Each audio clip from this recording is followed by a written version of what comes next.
Do you know what Republika Srpska is? I'll explain. Let's first begin by summarizing the war in Bosnia. When Yugoslavia began to split apart, a referendum was held in Bosnia in 1992.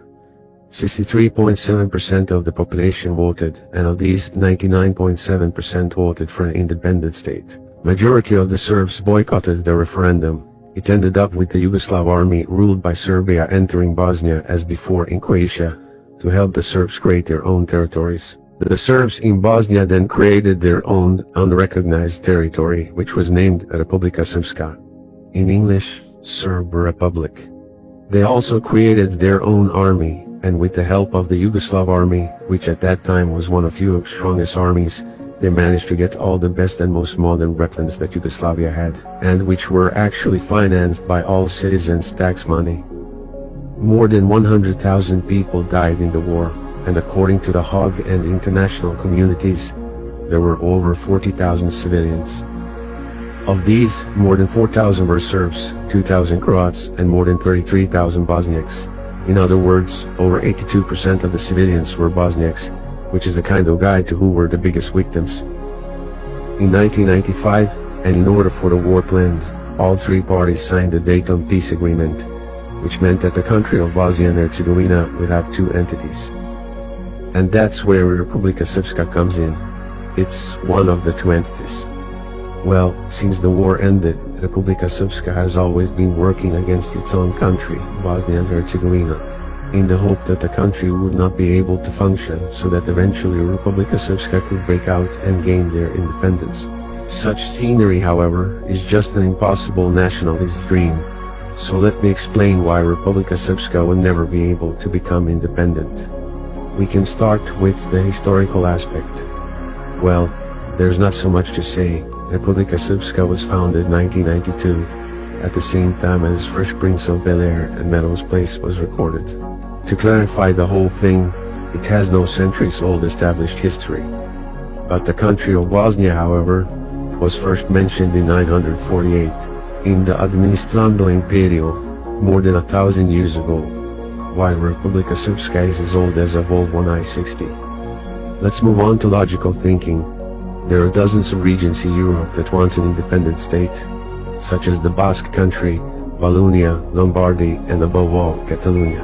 If Catalonia, that has been striving for independence for hundreds of years, and with a GDP of over 220 billion euros, which is more than all the countries of the former Yugoslavia combined, cannot gain independence, how and then Republika Srpska, where the average salary is 500 euros a month, managed to do so? And can you imagine what a domino effect it would have in Europe if every single region were to become independent?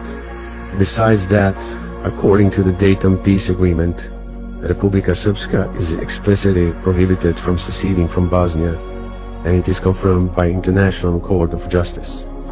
This is where the saga should end, but due to constant nationalist rhetoric from Republika Srpska leaders, let us move on and explain the main reason why this entity cannot become independent. As previously mentioned, Republika Srpska was created during the war in Bosnia. How and why it was created is the biggest problem. As you can see on the map here, Bosnia was a diverse country. And during the war, the majority of Bosniaks and Croats were displaced by the army of Republika Srpska. For example, in the city of Visegrad, more than 13,000 Bosniaks lived there before the war. Today there's not even 1,000 left. In the city of Forcha, there were 17,000 Bosniaks, and according to the last census, there were 1,200 left. And of Srebrenica, 27,000 Bosniaks, there's only 7,000 left, mostly elderly who moved back after the war.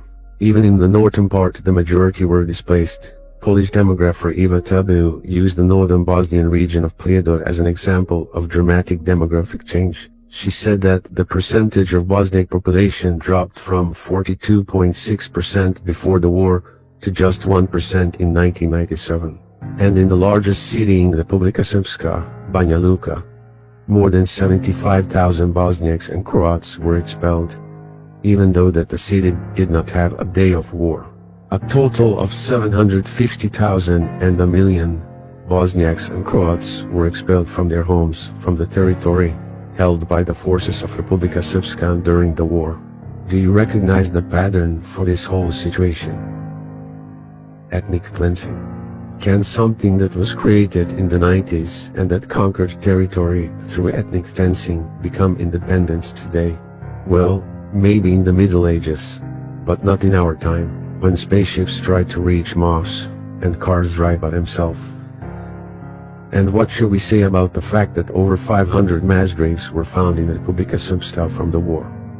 The absolute majority of all mass graves are right there. In the region of Prijedor alone, more than 57 mass graves of Bosniaks and Croats have been found. What makes it all worse is that in Srebrenica, for example, 95 mass graves have been found, and only 7 are primary, while 88 are secondary.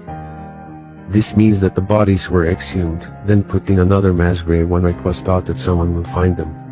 A sad example of this is the young boy Senad Beganovic, whose parts were found in 4 different mass graves around the town of Zvornik.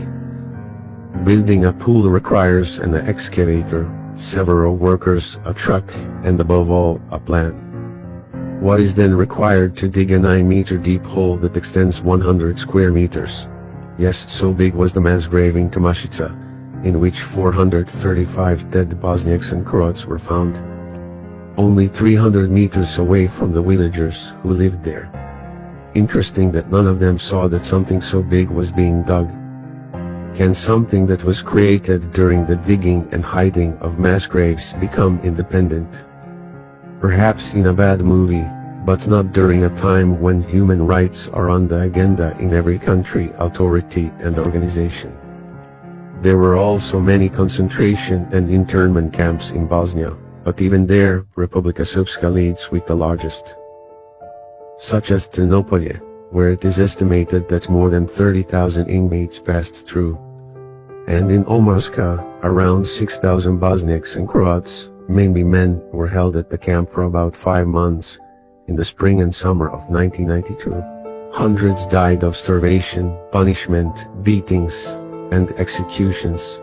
Can something become independent that was created during? Yeah, you get the point. We must also not forget that in areas controlled by the army of Republika Srpska, 534 mosques and 117 Catholic churches were blown up. In the largest city in Republika Srpska, Banja Luka, where the Bosnian army did not even launch a single grenade, all mosques were blown up. While in the meantime Sarajevo, where the majority were Bosniaks, no Orthodox church was blown up, even though they went through hundreds of grenade attacks every day for almost 4 years. And do you know where Europe's only genocide took place after World War II? Well, in Republika Srpska, the city of Srebrenica. These young Muslims were brought here by Bosnian Serb soldiers, a unit called the Scorpions. They filmed these pictures of their handiwork. Some here are already bloodied, and this man, Asmir, is aged just 16. Where were they shooting these individuals? During the period of July 11th to July 22nd, 1995, 8,372 Bosnian boys and men were executed. Organizing buses, excavators, trucks, executing an average of 761 civilians every day for 11 days, and hiding 95 mass graves was an obvious event for the Court of Justice in Hague to rule that it was a genocide.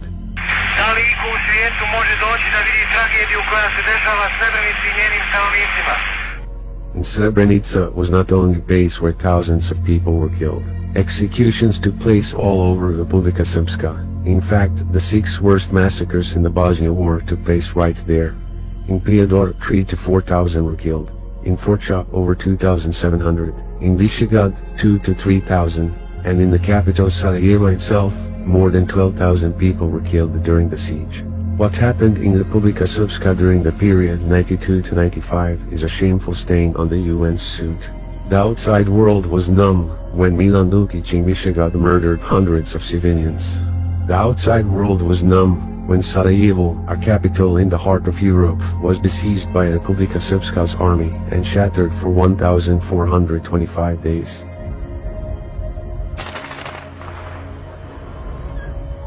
The outside world was numb when Veselin Vlahović Batko executed 27 people and raped 12 women during the siege in Sarajevo. The outside world was numb when over 200 women was raped in Vidina Vlas in eastern Republika Srpska.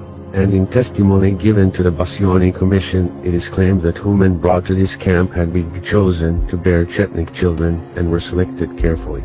The outside world was numb when a genocide was going on in Republika Srpska. And today, I do not think anyone in the outside world will dare to be numb and recognize the independence of Republika Srpska, who will be so emotionless to reward independence after all those tragedies.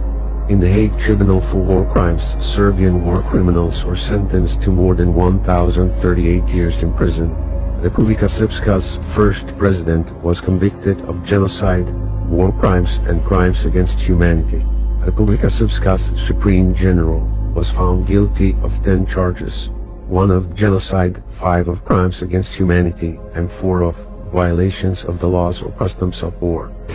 General Mladić, poslanik je tu, samo nema srpskog da življe mnogo, da ne mogu da spavaju, da razlučimo pamet njihovu.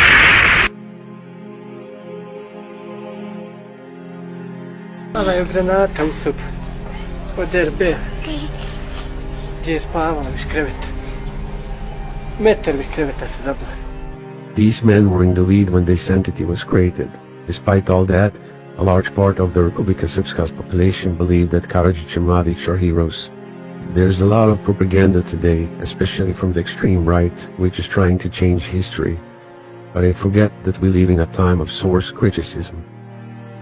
For example, the rhetoric of how Serbs were expelled from Sarajevo is often used, and it should not be denied that such cases certainly did happen.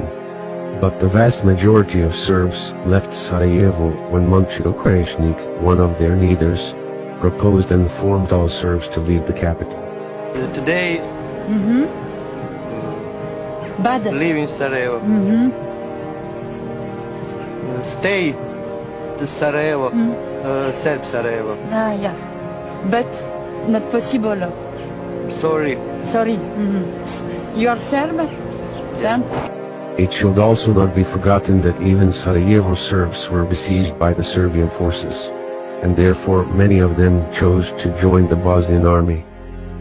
In a CIA report from 1995 on Bosnia, blames the army of Republika Srpska for 90% of the war crime. And even though some people think it's not objective, you cannot go against statistics. Statistics will forever be a protection and a shield against those who tried to change history.